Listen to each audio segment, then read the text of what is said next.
We had some impacts in our high country area too. Yeah, a lot of rain, Brad, and it sounds like we could even get more this week. Yeah, we saw some flooding issues up in the Blowing Rock area, parts of Watauga County, Upper Caldwell County, and parts of Wilkes County. We had some pretty good rainfall there last night. We're going to see some more of that somewhere in our area. The big question is where, because we're going to see scattered storms move back into the region tomorrow. They'll be slow movers, and so any one of these that sits in one spot for any length of time is going to produce, 2-3 inches of rain, and it will get hotter as we get closer to the weekend. Tonight, looking at the radar, you can see we've got a counterclockwise spin over the Carolinas. So what we're going to watch is actually moisture and storms probably advect, or what we call move back to the northwest. They're going to move back into the mountains. So this is a weird setup with this low pressure kind of centered off to the west. So you might see some weird storm motions tomorrow with some of the showers and storms. Temperatures are noticeably cooler tomorrow, not because there's cooler air, just because so many clouds and showers could be around that would keep the sun at bay. And so temperatures would struggle to get out of the low 80s. But one thing's for sure,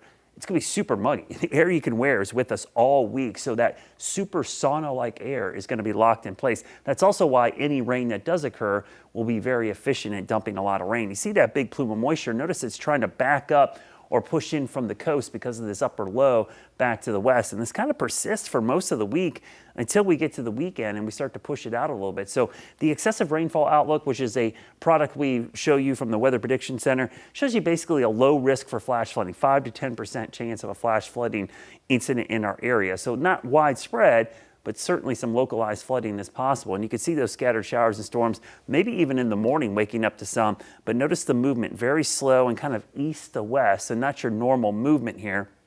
And if they bank up into the mountains, that would be an area in particular we'd watch. So again, not everyone's going to see rain, but those storms that do get going, not only tomorrow, but again on Wednesday, potentially have the scattered showers and storms all the way through Thursday as that front tries to get closer. So just be ready for rain throughout the next couple of days. Now, the rainfall totals, we always tell you, don't get super specific here. We show you these specific totals, but it's really more about the possibilities here. You see the ranges of up to 2 to 3 inches, and some areas less than 1/10 of an inch. That's kind of the spread. Where this actually sets up is the big question mark. So that's kind of your potential for heavy rain the next couple of days. And that 5-day forecast shows those rain chances really peak between now and Thursday. They start to go down Friday into Saturday, and that's when the heat starts to crank back up. And that's reflected in our Jerry Hunt Supercenter 7-day forecast. You see temperatures starting low 80s early in the week because of the clouds and showers. But as we see more breaks in the clouds, the temperatures warm up into the upper 80s near 90. And one thing you don't see here is super muggy air is going to be with us. Dew points locked into the 70s into the weekend. So even though those temperatures don't look super high, it's going to feel hotter than that because those heat indices could be about 10 degrees warmer because of all that humidity. Oh, yikes. All right, Brad, thank you.